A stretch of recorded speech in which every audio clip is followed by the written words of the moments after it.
ابن مرکوم گھبرا گیا، مگر اس کے عیار ذہن نے فوراً ہی نئی کروٹ لی اور بگڑی ہوئی بات کو سنوارنے کی کوشش کی، اور سلطان کے رعب و جلال سے ڈرتے ہیں، اس لیے سامنے بات کرنے کی ہمت نہیں پاتے۔ رہا غلام تو وہ دل و جان سے سلطان ذیشان کے ہر فیصلے کو قبول کرتا ہے۔ بظاہر بات ختم ہو گئی تھی، مگر ابن مرکوم کے دل میں یوسف کی طرف سے گرہ پڑ گئی تھی۔ وہ اس خاموش تباہ نوجوان کو اپنے لیے خطرہ سمجھ رہا تھا۔ پھر ایک دن سلطان نور الدین زنگی نے تنہائی میں یوسف سے پوچھا، کیا تم چوگان کھیلنا جانتے ہو؟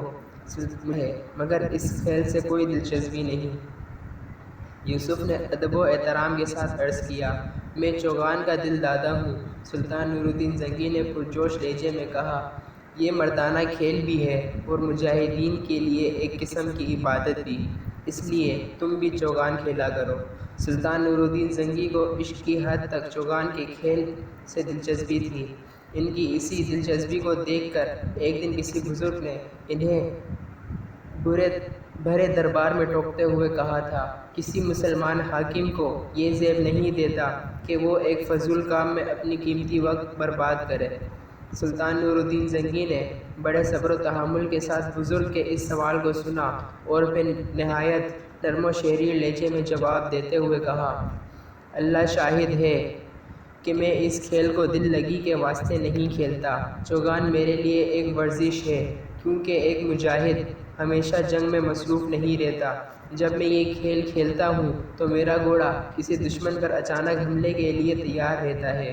بزرگ نے بڑی حیرت کے ساتھ سلطان نور الدین زنگی کا جواب سنا اور بڑے ولہانہ انداز میں بولا، اللہ سلطان کی عمر دراز کرے، شاید ہی کسی حاکم نے اللہ کی رضا حاصل کرنے کے لیے یہ کھیل کھیلا ہو۔ یہی وجہ تھی کہ سلطان نور الدین زنگی نے یوسف کو چوگان کھیلنے کا مشورہ دیا تھا۔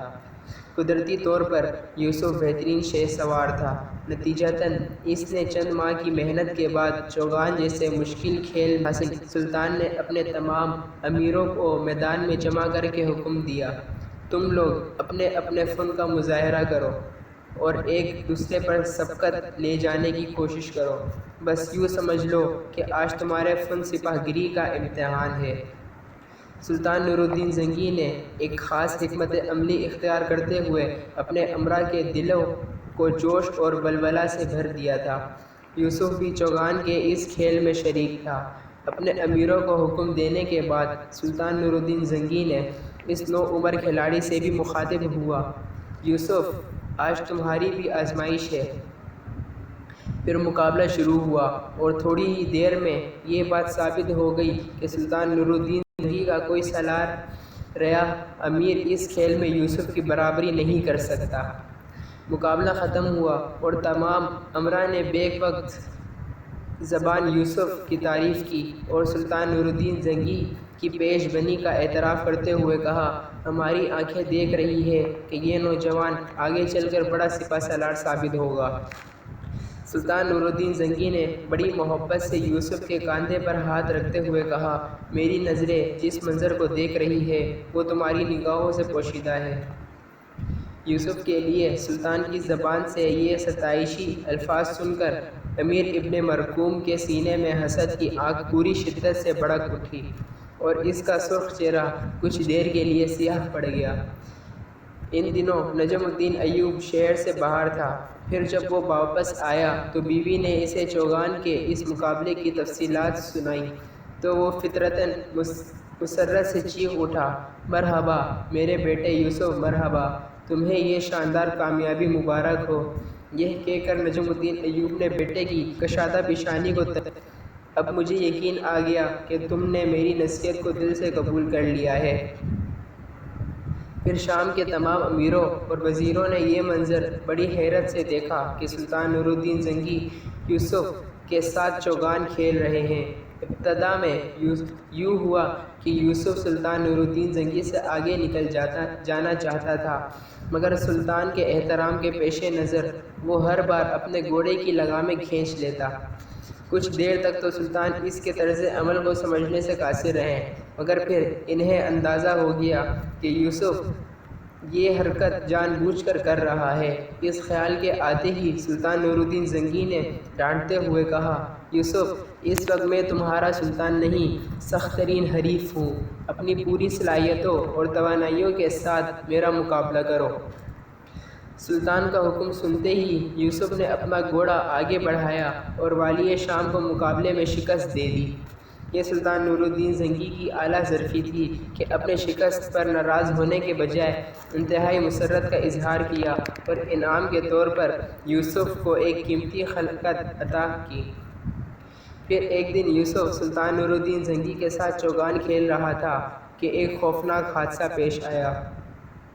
یوسف سلطان کے گھوڑے کا تعاقب کر رہا تھا۔ دونوں گھوڑے اپنی پوری رفتار میں تھے کہ یکایک یوسف کے گھوڑے کو ٹھوکر لگی اور وہ اوندے منہ زمین پر گر پڑا۔ اس کے ساتھ ہی یوسف بھی دور تک گھسیٹتا چلا گیا۔ میدان کے کنارے کھڑے ہوئے خدمتگار دوڑ پڑے۔ سلطان نور الدین زنگی نے بھی فوراً ہی اپنے گھوڑے کی لگامیں کھینچ لی اور بھاگتے ہوئے یوسف کے پاس پہنچے۔ یوسف کا گھوڑا جس انداز سے زمین پر گرا تھا، اسے دیکھ کر وہاں موجود خدمتگاروں نے یہی اندازہ کیا تھا کہ گھوڑے کے ساتھ سوار کو بھی شدید جسمانی نقصان پہنچے گا اور دونوں کی جانیں ضائع ہونے کا بھی اندیشہ تھا، مگر لوگوں کے سارے اندیشے غلط ثابت ہوئے۔ جب سلطان نور الدین زنگی گھبرائے ہوئے یوسف کے قریب پہنچے تو وہ زمین سے اٹھنے کی کوشش کر رہا تھا۔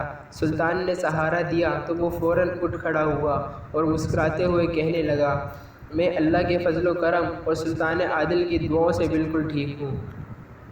سلطان نور الدین زنگی بڑی بے چینی کے ساتھ یوسف کے پورے جسم کا جائزہ لے رہے تھے۔ بڑی عجیب بات تھی کہ اتنے بڑے حادثے میں یوسف معمولی مکمل طور پر محفوظ تھا۔ سلطان نور الدین زنگی کی غیر معمولی پریشانی دیکھ کر صاف محسوس ہو رہا تھا کہ یوسف یا تو ان کا حقیقی چھوٹا بھائی ہے یا پھر بیٹا۔ سلطان کی یہ توجہ اور اضطراب دیکھ کر یوسف کے آنکھوں میں آنسو آ گئے۔ سلطان محترم، میں آپ کے اس خصوصی التفات کو کبھی فراموش نہ کر سکوں گا اور میں اللہ تعالیٰ کی اس عنایت خاص کو کبھی نہ بھلا سکوں گا کہ اس نے ایک انتہائی خوفناک حادثے کو سلامتی کے ساتھ ٹال دیا۔ سلطان نور الدین زنگی نے نہایت پرسکون لہجے میں کہا، تم میرے دست بازو ہو یوسف۔ پھر یوسف گھوڑے کی طرف متوجہ ہوا۔ اس کی ہڈیاں تو سلامت تھی مگر پورا بدن زخموں سے چور تھا۔ یوسف جھکا اور آہستہ آہستہ گھوڑے کی پشت پر ہاتھ پھیرنے لگا۔ میرے وفادار ساتھی، میں تجھ سے شرمندہ ہوں کہ تجھے ناحق میری وجہ سے یہ تکلیف پہنچی۔ یہ کہتے کہتے یوسف کی آنکھوں سے آنسو آ گئے۔ سلطان نور الدین زنگی نے بڑی حیرت سے یہ منظر دیکھا۔ آج پہلی بار سلطان کو اندازہ ہوا کہ یوسف صلاح الدین کس قدر حساس نوجوان ہے۔ بیٹے کی جان بچ جانے کی خوشی میں نجم الدین ایوب اور زبیدہ نے غریبوں میں کھانا اور کپڑے تقسیم کیے۔ اس موقع پر سلطان نور الدین زنگی نے خصوصی دربار آراستہ کیا اور یوسف کو اپنے تخت کے برابر کرسی پر بٹھایا۔ پھر درباری مورخ عماد کاتب نے کھڑے ہو کر انتہائی پرجوش لہجے میں یوسف کے لیے یہ دعائے اشعار پڑھے۔ تم کسی عمدہ گھوڑے کے لڑکھڑانے پر حیرت کا اظہار نہ کرو جبکہ اس کی پشت پر تم جیسا مرد سخی سوار ہو۔ تمہارے گھوڑے کی نظر سلطان نور الدین زنگی پر پڑی تو وہ سلام کرنے کے لیے جھکا، اور تمہاری بخشش کا چھوٹا سا حصہ یہ ہے کہ اس گھوڑے کی لغزش کو معاف کر دو، کیونکہ بڑا بخشش کرنے والا لغزش کرنے والے سے درگزر کیا کرتا ہے، اور تم حاسدوں کی آنکھوں اور ان کی برائی سے بچو۔ میری دعا ہے کہ تم پر کسی کی نظر بد اثر نہ کرے اور تم نور الدین شاہ عالم کے لیے سلامت رہو اور ہر قسم کے حادثات میں ان کے معاون و مددگار رہو۔ سلطان نور الدین زنگی یہ اشعار سن کر بہت خوش ہوئے۔ پھر درباری مورخ عماد کاتب کو قیمتی خلعت عطا کی گئی اور اس کے ساتھ ہی یوسف کو مصاحب خاص کا درجہ حاصل ہو گیا۔ سلطان کے اس اعلان سے اکثر درباری یوسف کی قسمت پر رشک کرنے لگے، مگر امیر ابن مرکوم کی حسد کی آگ کچھ اور شدت سے بھڑکنے لگی۔ جولسن ثانی جیسے نور الدین زنگی نے اندھا کر کے حلب کے قید خانے میں ڈال دیا تھا، وہ دن رات زنداں کی دیواروں سے سر ٹکراتا اور گریہ زاری کرتا رہتا، اے خدائے بندے خدا، تو نے سلیب کے بندوں کو کیسے تنہا چھوڑ دیا۔ جوسف ثانی کی یہ فریاد کچھ دیر تک حلب کے قید خانے میں گونجتی رہی اور پھر دم توڑ دیتی۔ بظاہر یہ فتنہ گر ہمیشہ کے لیے ناکارہ ہو چکا تھا، مگر عیسائی دنیا نے سلطان نور الدین زنگی کے ہاتھوں ایڈیسا کی عبرتناک شکست کو فراموش نہیں کیا تھا۔ پھر اچانک صلیبیوں میں ایک اور فتنہ نمودار ہوا جو اسلام دشمن میں گاڈفرے، جوسف ثانی اور بالڈون سے بھی کہیں آگے تھا۔ بالڈون کا چھوٹا بھائی تھا۔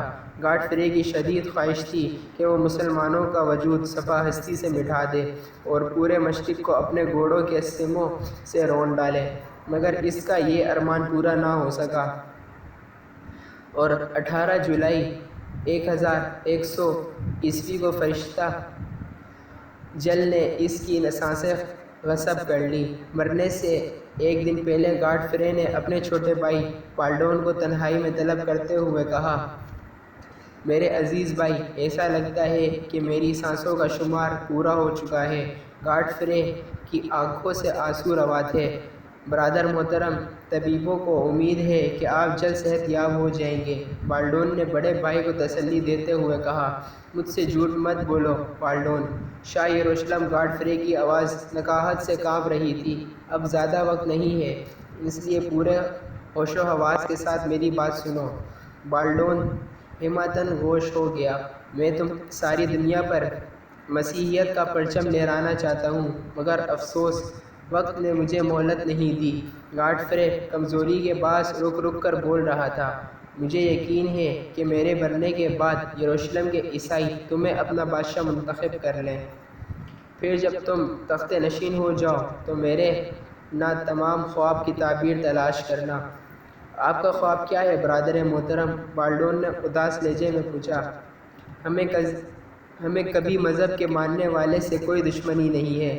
گاڈفرے کی آواز آہستہ آہستہ ختم ہوتی جا رہی تھی، بس مسلمان ہی ہمارے پہلے اور آخری دشمن ہیں، اس لیے کہ وہ یسوع مسیح کو خدا کا بیٹا نہیں مانتے۔ تم پر فرض ہے کہ تم مسلمانوں سے اپنے پیغمبر کی توہین کا ایسا بدلہ لو کہ اسے رہتی دنیا تک یاد رکھا جائے۔